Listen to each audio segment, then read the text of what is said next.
श्रीमन नारायण लक्ष्मी नारायण भक्तजनों बंधुजनों, आप सभी को वैशाख मास के कृष्ण पक्ष की एकादशी वरुथिनी एकादशी व्रत की हार्दिक शुभकामनाएं।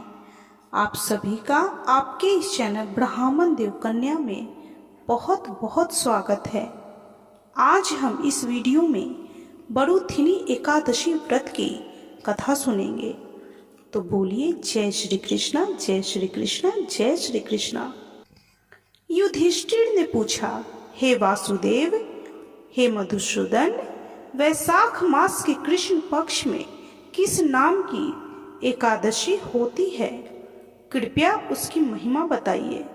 भगवान श्री कृष्ण बोले, हे राजन, हे राजेंद्र, वैशाख मास के कृष्ण पक्ष की एकादशी वरुथिनी के नाम से प्रसिद्ध है।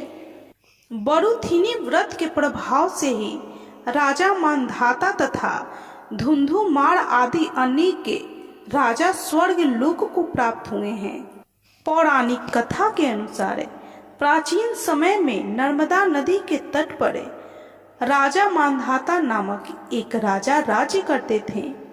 राजा दानशील और तपस्वी थे। एक बार वह जंगल में तपस्या कर रहे थे कि तभी वहां एक भालू आ गया और राजा के पैर पर हमला कर दिया। लेकिन इसके बावजूद भी राजा मांधाता अपनी तपस्या में लीन थे। इस तरह से भालू राजा का पैर चबाते चबाते उसे घसीटता हुआ जंगल ले गया। इसके बाद राजा को घबराहट हुई और वह भगवान श्री हरि विष्णु से मदद मांगते हुए प्रार्थना करने लगे। भक्त की सच्ची पुकार सुनकर भगवान श्री हरि विष्णु प्रकट हुए और उन्होंने अपने सुदर्शन चक्र से भालू को मारकर अपने भक्त राजा मांधाता के प्राण की रक्षा की। लेकिन भालू राजा के पैर को पूरी तरह से खा चुका था। राजा को दुखी देखकर श्री हरि ने उससे कहा, तुम मथुरा जाओ और वैशाख माह की कृष्ण पक्ष की एकादशी वरुथिनी एकादशी का व्रत करो। व्रत रखकर तुम मेरे वराह अवतार की पूजा करना। इसके बाद तुम्हारे जिस अंग को भालू ने खाया है वह वापस आ जाएंगे। साथ ही भगवान श्री हरि विष्णु ने राजा को यह भी बताया कि भालू ने तुम्हारे जिस अंग को काटा है वह तुम्हारे पिछले जन्म का पाप था।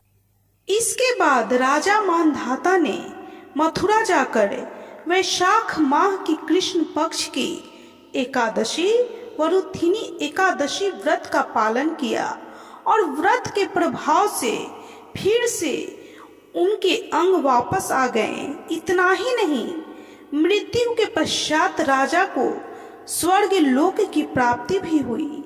मान्यता है कि इसके बाद से ही वरुथिनी एकादशी व्रत की परंपरा की शुरुआत हुई।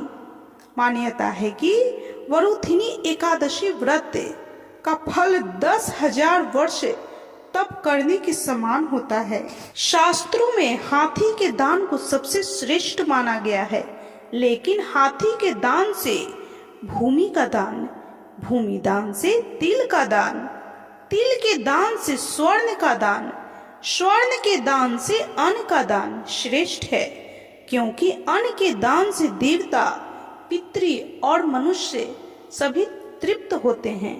वरुथिनी एकादशी के व्रत से भी मनुष्य को अन्न के दान के समान फल मिलता है। वरुथिनी एकादशी सौभाग्य प्रदान करने वाली एकादशी है। इससे व्यक्ति के पापों का नाश होता है और मोक्ष की प्राप्ति होती है। यदि पूरे मनोभाव और श्रद्धा पूर्वक इस एकादशी के व्रत को किया जाए तो भगवान श्री हरि विष्णु प्रसन्न होकर सुख समृद्धि, धन, शांति और वैकुंठ धाम में स्थान प्राप्त होता है। हिंदू धर्म में कन्यादान को महादान कहा जाता है, लेकिन वरुथिनी एकादशी के व्रत से कन्यादान करने के जैसा पुण्य फल मिलता है। इस प्रकार वरुथिनी एकादशी व्रत की यह कथा संपन्न हुई। तो बोलिए भगवान श्री हरि विष्णु की जय, उनके वराह स्वरूप की जय, माता लक्ष्मी की जय, माँ तुलसी की जय, समस्त देवी देवताओं की जय।